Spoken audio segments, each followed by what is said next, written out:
Good morning बच्चों, स्वागत है आप सभी विद्यार्थियों का हमारे YouTube चैनल पर।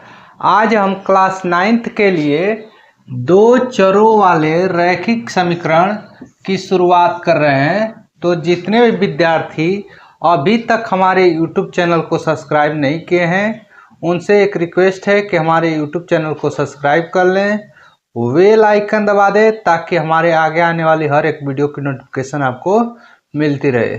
तो बिना हम लोग देरी किए दो चरों वाले रैखिक समीकरण में सबसे पहले हम पढ़ लेते हैं सामान्य परिचय। सामान्य परिचय। ये दो चर वाले रैखिक समीकरण होते कैसे हैं? तो ऐसे रैखिक समीकरण जो दो चरों से मिलकर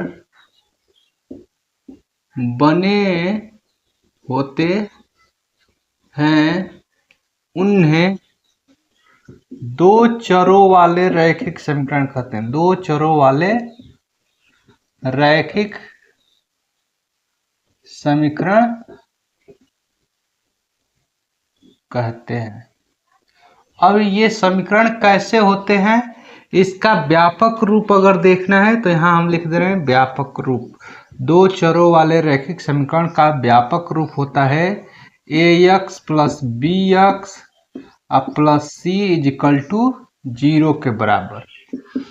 ax plus B X plus C is equal to 0 के रूप का ही दो चरों वाले रैखिक समीकरण होते हैं। अब जो है कि हम इसी में जानेंगे कि इन दो चरों वाले रैखिक समीकरणों को कैसे जो है कि हल किया जाता है। तो अगर मान लो ये जो है कि x plus Y is equal to 10 दे दिया और पूछे कि इसका जो है कि हल ज्ञात कीजिए, तो इसके हम चाहेंगे तो अनंत हल ज्ञात कर सकते हैं। दो चरों वाले रैखिक समीकरण के अनंत हल ज्ञात किए जा सकते हैं। जैसे यहाँ पे x इसमें लिख दें, इसमें y, और इसका अगर हम मान ज्ञात करते चले, अगर मान लो कि y का मान हम जो है कि 0 रखते हैं, तो इसको जब उधर भेजेंगे, मान लो ऐसे लिख देते हैं x is equal to 10 minus ये उधर जाएगा तो y हो जाएगा। y का मान 0 हो गया तो x का मान यहाँ से 10 आएगा। इसी तरह अगर y का मान 1 अगर हम लोग रख देंगे तो x का मान आ जाएगा 9। अगर 2 इसका मान रख देते हैं y का मान, तो इसका मान जो है कि x का 8 आ जाएगा। 3 रख देंगे तो अगर जो है कि तो यहाँ पर जो है कि x का मान 7 आ जाएगा। 4 अगर रख दो तो x का मान जो है कि 6 आ जाएगा। इसी तरह से हम जो है कि माइनस में भी संख्याओं को रख सकते हैं। तो दो चरों वाले रैखिक समीकरण के अनंत हल ज्ञात किए जा सकते हैं। ठीक है, अब जो है कि हम अभ्यास के प्रश्नों को देखते हैं। अभ्यास में पहला प्रश्न क्या दिया है, चलो देख लेते हैं। प्रश्नावली नंबर दो चरों वाले रैखिक समीकरण में जो है कि प्रश्नावली नंबर 4.1 की हम लोग शुरुआत कर रहे हैं।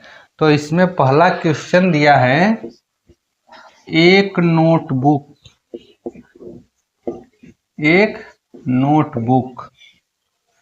की कीमत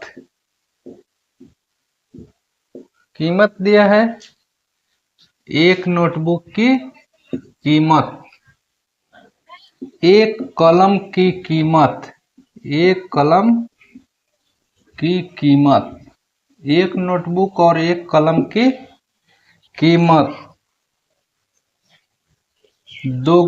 एक नोटबुक की कीमत एक कलम की कीमत दोगुनी है। आगे भी इसमें कह रहा है, इस कथन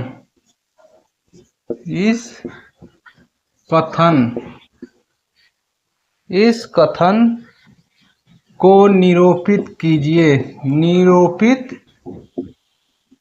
कीजिए। इस कथन को निरूपित करना है और क्या है, दो चरों वाले रैखिक समीकरण लिखिए। दो चरों वाले रैखिक समीकरण लिखिए। तो यहाँ पर हम लोग क्या देख रहे हैं कि नोटबुक जो है कि अलग चीज है और कलम जो है कि अलग वस्तु है। तो इसमें जो है कि हल में हम लोग मान लेंगे कि माना नोटबुक x तथा कलम y है। अब इनकी कीमत कहाँ है, तो नोटबुक की जो कीमत है x और जो है कि कलम की कीमत क्या है, दोगुनी है। नोटबुक की कीमत से लिख देना चाहिए, यहाँ पर से होगा, क्वेश्चन में कहीं मिस्टेक हुआ है। एक नोटबुक की कीमत एक कलम की कीमत की, एक नोटबुक की कीमत एक कलम की कीमत की दोगुनी है। कलम की कीमत से क्या है, नोटबुक की कीमत दोगुनी है। तो हम क्या करेंगे कि दोनों को अगर बराबर करना है, नोटबुक की कीमत जो है कि कलम की कीमत से दोगुनी है, तो कलम की कीमत में हम क्या करेंगे कि 2 का गुणा कर देंगे। किसकी कीमत दोगुनी है, नोटबुक की। तो दोनों को बराबर अगर करना है तो हम क्या करेंगे कि जो है कि कलम की कीमत में 2 से गुणा कर देंगे। अब इसको इस साइड लेकर आएंगे तो x माइनस हो जाएगा 2y इजिकल टू 0। यही जो है कि इस कथन को निरूपित करेगा, x minus 2y is equal to 0, जो दो चरों वाले रैखिक समीकरण है। ये दो चरों वाले रैखिक समीकरण है। इस तरह से इसका हम लोग आंसर लिख देंगे। अब क्वेश्चन नंबर 2 को देख लेते हैं थोड़ा सा, ये इसको हम मिटा दे रहे हैं। क्वेश्चन नंबर 2 देखते हैं क्या दिया गया है। क्वेश्चन नंबर 2 दिया है, निम्नलिखित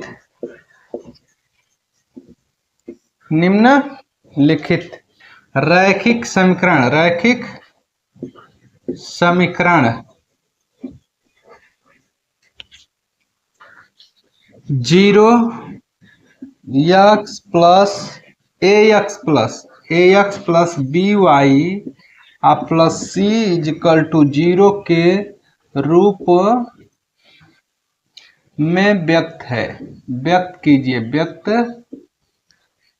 कीजिए और प्रत्येक स्थिति में a कामा b और c का मान ज्ञात कीजिए, और c का मान ज्ञात कीजिए। यही प्रश्न दिया गया है। बहुत आसान क्वेश्चन है। पहला क्वेश्चन यहाँ पर दिया गया है, इसमें 2x minus 2x plus 3y is equal to 9.35। दूसरा क्वेश्चन है x माइनस y बटा में 5 माइनस 10 इजिकल टू 0। तीसरा इसी में क्वेश्चन है, बहुत आसान चैप्टर है, 2x minus 2x plus 3y is equal to 6। और क्वेश्चन नंबर 4 दिया है इसी में, x इजिकल टू 3y, और 5 क्वेश्चन दिया है। पांचवा क्वेश्चन 2x माइनस 3y, और छठवां क्वेश्चन इसी में दिया है 3x प्लस 2 इजिकल टू 0, और सातवां क्वेश्चन दिया है y माइनस 2 इजिकल टू 0, और आठवां क्वेश्चन यहाँ पे दे दिया है 5 इजिकल टू 2x। यहाँ पे हम लोग क्वेश्चन नंबर यहाँ पे जो है कि इजिकल टू के रूप में होगा पांचवें क्वेश्चन में। इज इक्वल टू के रूप में 0। चलो तो यहाँ पे हम लोग प्रश्न संख्या 1 से शुरुआत करते हैं। सबसे पहले लिखना है हल, और क्या है 2x plus 3y is equal to 9.35। अब इस 9.35 को इस साइड लेकर आ जाओ, तो 2x plus 3y minus 9.35 is equal to 0। अब इस जो है कि व्यापक रूप वाले समीकरण से इसका तुलना कर दो। ax plus by plus c is equal to 0 से तुलना करने पर, तुलना करेंगे तो x के स्थान पे x है तो a के स्थान पे क्या हो गया 2 लिख देंगे, y के स्थान पे y तो b के स्थान पे क्या है 3। इसी तरह c के स्थान पे जो है कि माइनस हो जाएगा 9.35। ये हो गया इसका आंसर पहले क्वेश्चन का। अब हम क्वेश्चन नंबर जो है कि 2 को भी हल करते हैं। इसको मिटा दे रहे हैं। क्वेश्चन नंबर 2 देख लीजिए। क्वेश्चन नंबर 2 दिया है x माइनस वाई बाटा में 5 माइनस 10 इज इक्वल टू 0। इसको भी क्या करना है कि ठीक जो है कि ax plus by plus c is equal to 0 से तुलना कर लीजिए। तो x के स्थान पे x है, a के स्थान पे यहाँ कुछ नहीं है तो 1 है, a के स्थान पे कुछ नहीं है तो 1, तो a बराबर हम लोग लिखेंगे 1। y के स्थान पे y है तो b के स्थान पे क्या दिख रहा है इसके नीचे यहाँ पर 1 अब बटा में 5 तो माइनस 1 बटा में 5। c के स्थान पे यहाँ पे क्या होगा तो माइनस 10। ये इसका आंसर हो जाएगा। ठीक है, तो इस तरीके से हम लोग क्वेश्चन नंबर 2 भी सॉल्व कर लिए। अब हम सीधे चलते हैं, बाकी छोड़ रहे हैं क्वेश्चन नंबर 3 को, और क्वेश्चन नंबर 3 को छोड़कर क्वेश्चन नंबर 4 को हल कराते हैं। पहले क्वेश्चन नंबर 4 देख लीजिए एक बार। क्वेश्चन नंबर 4 में दिया है x is equal to 3y, और यहाँ भी a b c का मान ज्ञात करना है। तो इसके लिए सबसे पहले इसको हम इधर लेकर आएंगे, x minus 3y is equal to हो जाएगा 0। इसको भी हम तुलना कर देंगे ax plus by plus c is equal to 0 से।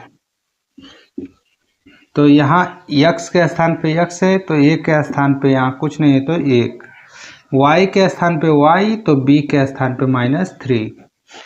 अब देखते हैं c वाला पद इसमें नहीं है तो c के स्थान पे हम लोग लिखेंगे 0। अगर c वाला जो है कि पद नहीं है तो c के स्थान पे हम लोग लिखेंगे 0। ठीक है, तो इस तरीके से क्वेश्चन नंबर हम लोग 4 कर लिए। अब क्वेश्चन नंबर हम सीधे चलते हैं